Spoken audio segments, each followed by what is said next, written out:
Қауіпсіз ел, алаңсыз жұрт, берекесі мен бірлігі жарасқан халық, қылмыс пен құқық бұзушылықтан арылып, тыныш қоғам құру үшін не істеу керек? Жұртшылық пен билік өкілдерін бір арнаға тоғыстырып, қайғылы оқиғаның салдарымен емес, себебімен күресу жолдарын қолға алу мақсатында Ішкі істер министрлігі қоғамдық қауіпсіздікті қоғаммен серіктестікте қамтамасыз ету тұжырымдамасын әзірледі. Құжатта елдегі өзекті проблемалар мен оларды шешу жолдары көрсетілген. Тұжырымдаманың маңызы мен мәні елордада өткен ауқымды форумда қаралды. Оған президент әкімшілігінің, елшіліктің, жергілікті атқарушы органдардың өкілдері, депутаттар мен белсенділер, халықаралық және үкіметтік емес ұйымдардың басшылары мен жетекші сарапшылар қатысты.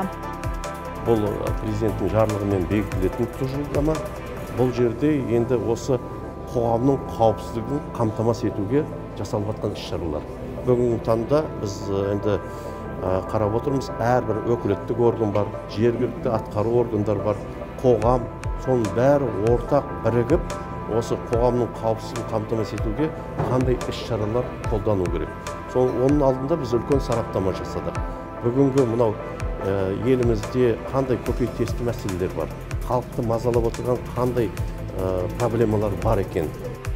Ішкі істер министрі құқық бұзушылықтың алдын алуды жетілдіруге бағытталған негізгі 5 қағиданы атап өтті. Олар серіктестік және ортақ жауапкершілік, қылмысқа әкелетін себептер мен жағдайларды жою, қылмыстық сот төрелігінің тиімділігі, құқық бұзушылық құрбандарын кешенді қорғау, сараптау мен құзыреттіліктің жаңа деңгейі. Важно понимать, что общественная безопасность – это не только задача правоохранительных и уполномоченных государственных органов, но и общество, ответственность каждого члена нашего общества должно быть. 2024-2028 жылдарға арналған тұжырымдамада азаматтардың өмірін, денсаулығын, мүлкі мен құқықтарын қылмыстық қол сұғушылықтан қорғау, қоғамдық қауіпсіздікті қамтамасыз етудің қолданыстағы тетігін ғылыми деректер мен әріптестікке негізделген қазіргі заманғы превенция жүйесіне айналдыру қарастырылады. Бұдан басқа тұжырымдамада қылмыс жасауға тікелей немесе жанама ықпал ететін себептер мен жағдайларды жою жөніндегі шаралар кешенді көрсетілген. Сондай тиімді шараларды ақырындап қолға алудың арқасында республикада қылмыс деңгейінің азаю үрдісі байқалады.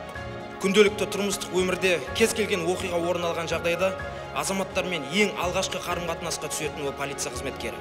Демек, біздің қызметкерлердің іс-әрекетіне қарап, жалпы билік туралы көзқарас қалыптасады деп те айтуға болады. Сондықтан, соны ескеріп, концепцияның ауқымды бір бөлігі ретінде полицияны трансформациялау көзделіп отыр. Яғни адамға, оның сұранысы мен сеніміне бағытталған нағыз 21 ғасырдың заманауи полициясын құру. Сонымен қатар құжатта полиция жұмысын қайтадан құру, бюрократиядан арылып қоғам сұраныстарына орай адамға бағдарланған модельге көшу жөніндегі шаралар көрсетілген. Жалпы айта кету керек, мұнда азаматтық қоғам өкілдерінің де ұсыныстары ескерілген.